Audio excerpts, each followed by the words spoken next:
Hi, everyone. It's me, Madam Pamita, and we have another fabulous question from the Live Magic Q&A Tea Party that I hold every Sunday.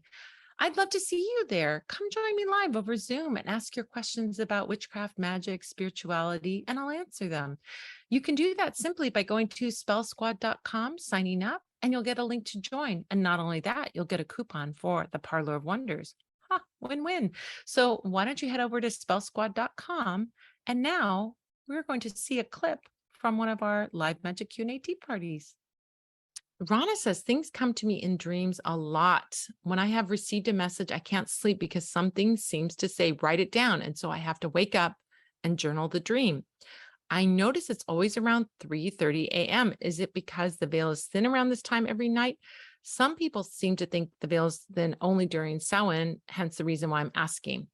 Well, this is a great question, Rana, about timing, because we learned in our podcast that we were talking about timing, that there are cycles.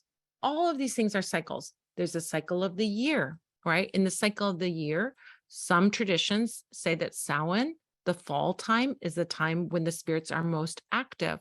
In Ukrainian tradition, the spirits are most active at winter solstice, and that is there's other traditions that say that.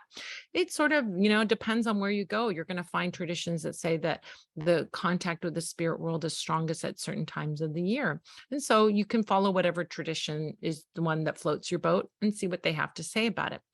But even within this timing of annular timing, the whole year, the solar time, we also have smaller cycles, the moon cycles. The moons go around every month, right? Every 28 days. We also have the day cycle. And so your day time of 3:30 in the morning is your time of connecting to your spirits. And this may be personal to you, or it may be common among many people, but it's a smaller cycle, the cycle of the day.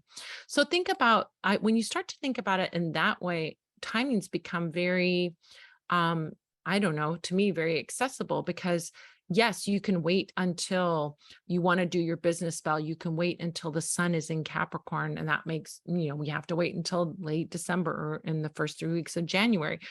Okay, we could do that, but we could look at the time of day if we want to do it right now, or we could look at the time of the month and pick a time when the moon is in Capricorn, for example. So when you start to think about the cycles, there's the big ones like the year, where we have community celebrations. We have smaller ones, monthly, daily, and so on, that we can access for timings. And so 3:30 a.m. is kind of, in some ways, corresponding to the fall, right? It's before, if we look at the dawn as the beginning of the day, as ancient people really did. They didn't see midnight as the end of the day and 12:01 as the beginning of the new day. They saw dawn as the beginning of the new day. They didn't work with clocks.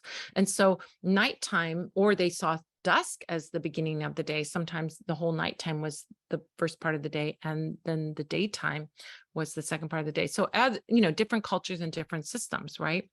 So when you start to think about daylight being the beginning of the day, right? The beginning of the day, then 3:30 would be around fall, if we look at that cycle, possibly. And so that may be the time. I mean, it certainly is a time where things are peaceful, quiet, and where we can have access in our dreams to, to connecting to the outer world out there, the supernatural world and the other worlds. So I love that.